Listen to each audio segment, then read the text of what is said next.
Hello and welcome to this 1 hour Justice Factor special. Today we focus on Public Protector Thuli Madonsela's report into expenditure at President Zuma's home in his village of Nkandla. Madonsela found that Zuma and his family benefited from the renovations at his home. Public Protector Thuli Madonsela will be my first guest today to discuss her findings. What steps, if any, will the ANC take against its leader? My guest to discuss that question is ANC Treasurer General Dr. Thuli Madonsela. After that discussion, I will speak to Mail and Guardian Deputy Editor Mushosho Munari and eNCA political reporter Thuli about the unanswered questions in this whole debacle. We will finish off as usual with our winner and loser of the week. We have 4 losers this week and 1 winner. But first, what is this Nkandla story? Where did it begin and where are we today? eNCA reporter Thuli put together this timeline for us. He was sold to the electorate as a humble man of the people, rooted in his rural village of Malala, Nkandla. But he'd barely taken oath of office before President Jacob Zuma's men and women set to work, transforming his modest home from this to this in just 4 years. Teams from the Department of Public Works, Defense and the SAPS met regularly. Initially, the project was expected to cost 27 million rand. During this time, the president introduced his private architect to the team.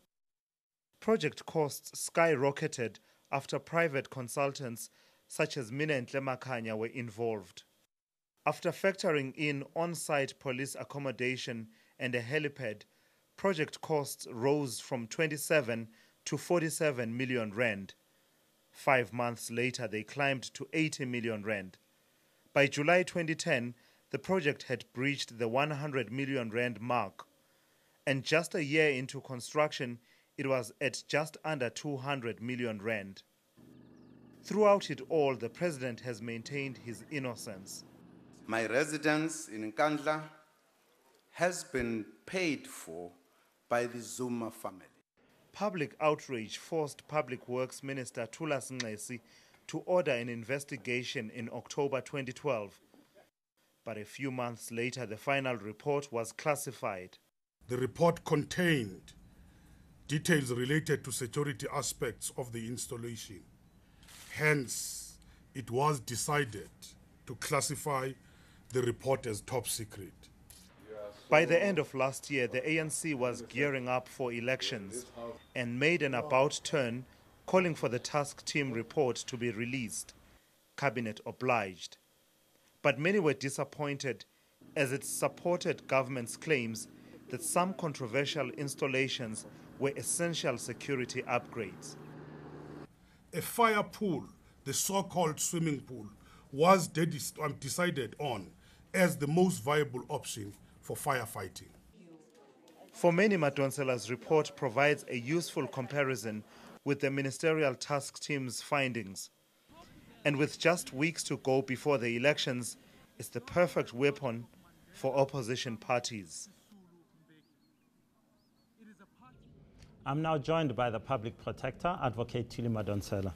Advocate Madonsela, welcome to the show. Let me start with one issue that really stood out for me, and it's that in your report, you say that when President Zuma addressed Parliament in November 2012, he did not willfully mislead the people of South Africa by saying that his family built those. Now, my problem with it is that I don't see the logic of it, because he seems to have evaded your questions. He could have known in 2009 that actually I need to look at this and see where my family money is going into and where state money is going to, and he didn't do it for 5 years. Firstly, good evening, Justice. Thank you for this opportunity, and good evening to the listeners.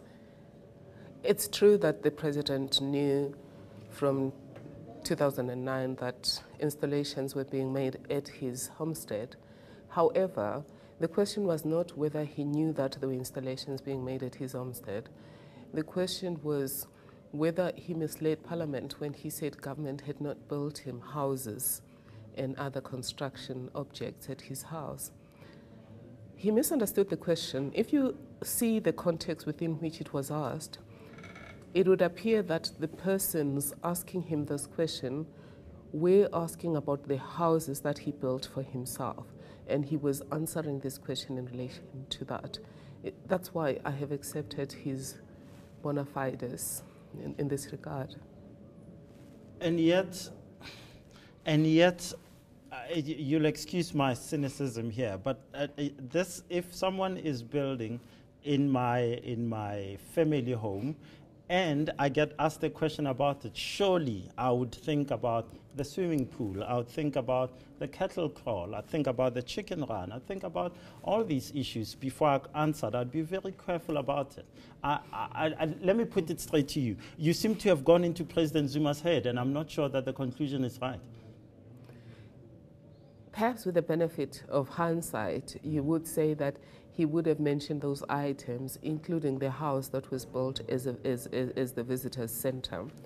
However, I've been discussing this with the presidency over time, and I am convinced that he wasn't answering the question in relation to all of the installations.